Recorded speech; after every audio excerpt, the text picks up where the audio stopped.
जो व्यापक दृष्टि आज सैकड़ों परिवार बेघर हो गए हैं और हजारों एकड़ फसल नष्ट हो चुका है, बर्बाद हो चुका है।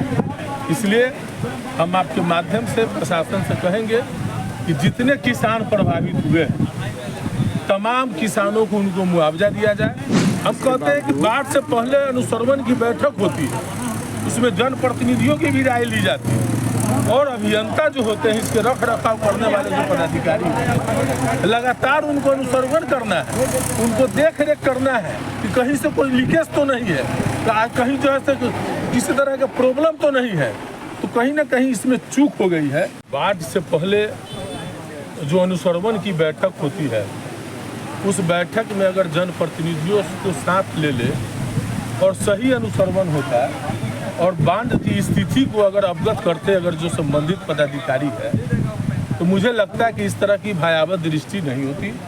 जो व्यापक दृष्टि आज सैकड़ों परिवार बेघर हो गए हैं और हजारों एकड़ फसल नष्ट हो चुका है, बर्बाद हो चुका है।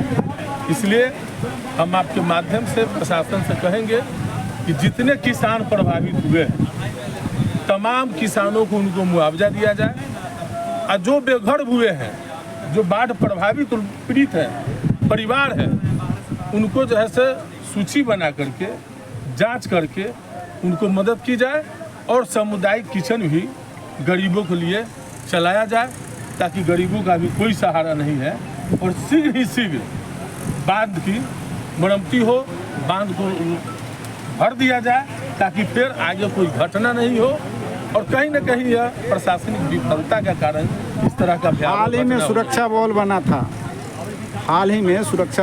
था, नहर में।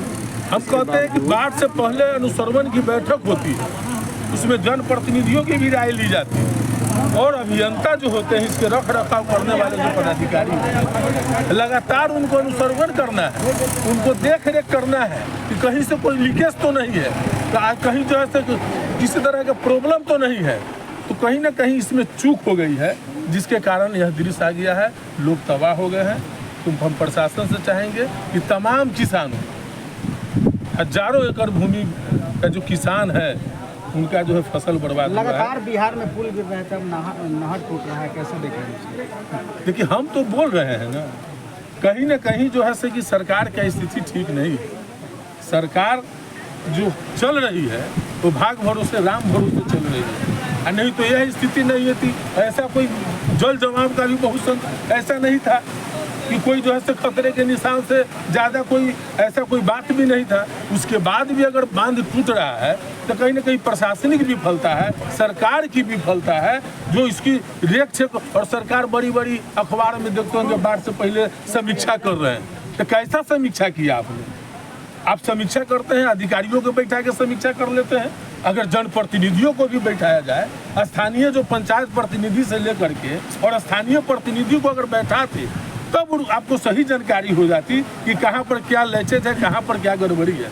लेकिन कागज पर समीक्षा कर दी जाती है और बड़ा न्यारा कर दिया जाता है। बाढ़ से पूर्व जो है राशि का भी जो है बड़ा न्यारा कर दिया जाता है मरम्मती के नाम पर। अगर मरम्मती सही होती तो निश्चित तौर पर जो है यह स्थिति नहीं होता। इस आफत में जनता को क्या अपनी तरफ से धैर्य और संयम रखें।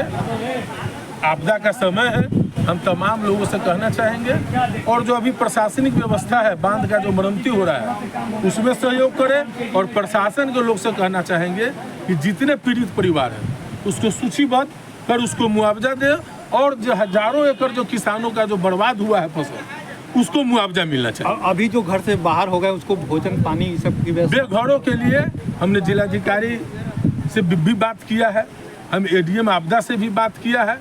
ये लोग नियम का हवाला दे करके नहीं कर पा रहे हैं, लेकिन मेरा प्रयास है कि कल से सामुदायिक किचन बने और ऐसे सामाजिक स्तर पर हम लोग अपने भी कर रहे हैं और भी जनप्रतिनिधि सामाजिक लोग हैं जो अपने स्तर से सबों को मदद करने का काम कर रहे हैं। जिला आपदा प्रबंधन क्या कर रहा है?